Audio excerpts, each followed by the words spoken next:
Thank you very much, Brian. Nice to see you, Leela. And I must say that it was a pleasure seeing Phantom of the Opera, but not so Bluegrass, which is going to be on CBS on the 28th and 29th of this month.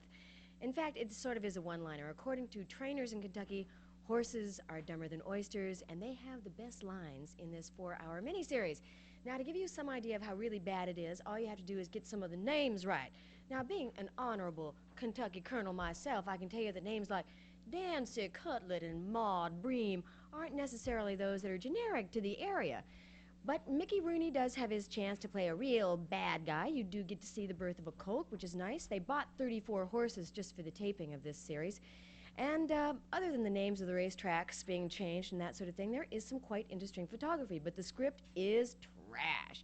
And believe me, if Cheryl Ladd does one more made-for-TV movie using a Kentucky accent that she can't do, it will be the end of her career down south. And just to show you how that could be, we're going to show you a clip of Mickey Rooney and Cheryl Ladd when she's asking him for money.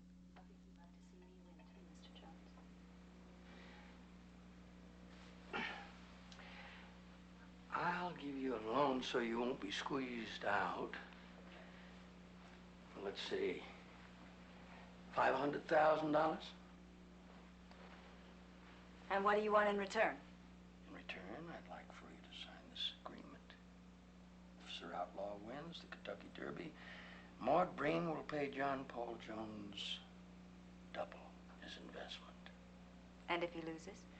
If the horse loses, I'll take over Outlaw Farm. Now, you knew that I was greedy. But you didn't know how greedy I was. Oh, good. Well, if you've seen one of these before, it means that you have already seen Tanner for President. Now, it's happening on March 15th, supposedly on HBO, but they've been testing it from time to time, so if you're up at 4 o'clock in the morning, watch for Jack Tanner. Now, if you're anything like me, you've probably noticed that a lot of people actually think that this guy is real. That's because so far he's the best candidate there is. And I don't just mean best looking, because we're talking about Michael Murphy here, but he does have that little look of a politician, know what I mean? Boyish, good looks, eyes a little too close together, a little shifty, eye for the ladies. Yeah, that's the one. He's your man. He looks better than the 7 dwarves, and much better than the 2 Republican clones as well.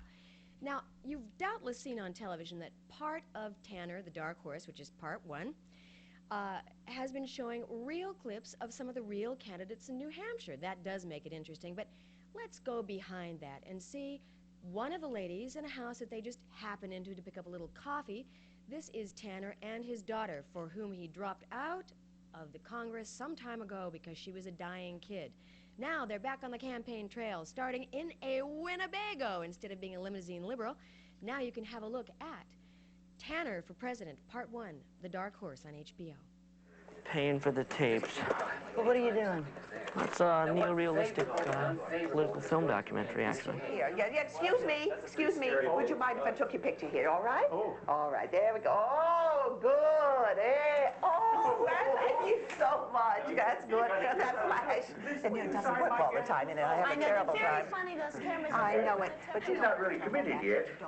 I'm probably going to vote for Dudakis. Yeah. Well, now, you know, you don't want to vote for a guy unless you know his name. He has a good talk, isn't that good? That looks just like him. And then I've got a whole batch of pimps here. But I thought that maybe my neighbor down the road, Ellie Duncan, that maybe she would trade me some of her dolls, and then I would have a complete set with this fellow. Listen, Okay, that gives you some idea of what it's about. Incidentally, this is directed by the Robert Altman, and it was written by Gary Trudeau of Doonesbury fame. I think you'll find this one a good one. It is a 4-part series. On to the next 4-part series. You've already seen Part 1 and 2 of Noble House. 2 parts to go. So we've taken a clip from Part 4 just to show you what goes on. Now, Ian Dunross, played by, that's right, Pierce Brosnan, that gorgeous hunk of man, and Deborah Roffin, whose day-glow hair still can't take away from the fact that she is really a very good actress, not to mention gorgeous. Some of the other characters do really inspire you to see China, or at least Hong Kong. Even if you just look at this as a travelogue, it's a good one. Also, you get some gorgeous looks at the inside of Macau and the inside of gambling casinos there. Now, if you don't buy the fact that the Chinese are really superstitious, poor old you, they are. And they conduct their personal lives and their business often by the stars more often than actually by the scripts that we here in the West play. In any case, this is a winner. You don't have to love or hate these people. Just tune in to NBC and watch the last reel of Noble House this Wednesday.